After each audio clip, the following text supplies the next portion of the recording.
పాపమని పచ్చిపులుసు పోస్తే పప్పుచారు అడిగిందట. ఇప్పుడు ఆ సామెత ఎందుకు గుర్తొచ్చింది అక్కో నీకు అనుకుంటున్నారా? అవునండి, లాస్ట్ వీడియోలో ఈ అమ్మ నాకు పెద్ద షాక్ ఇచ్చిందని చెప్పాను కదా. తను ఏడ్చుకుంటూ వచ్చి గొంతు ఎండుకోపోతుంది, ఛాయ్ కావాలమ్మా అంటే ఛాయ్ పెట్టించాను, అన్నం కావాలంటే అన్నం కూడా పెట్టాను.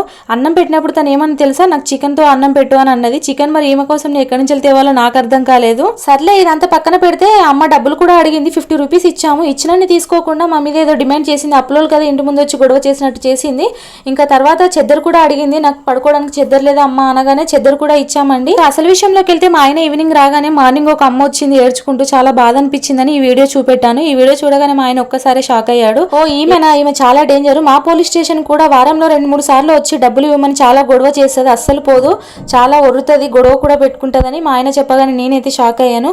ఈ రోజులలో పాపం అంటే మనకే పాపం చుట్టుకునేలా ఉంది. ఎవరిని నమ్మాలో ఎవరిని నమ్మొద్దో నాకే అర్థం కాలేదు. అయినా వాళ్ళ పిల్లలు మంచిగా చూసుకుంటాం, ఇక్కడ దాకా ఎందుకు వస్తుందిలే. వీడియో నచ్చితే లైక్ చేయండి. Thank you for watching. Take care. Bye bye.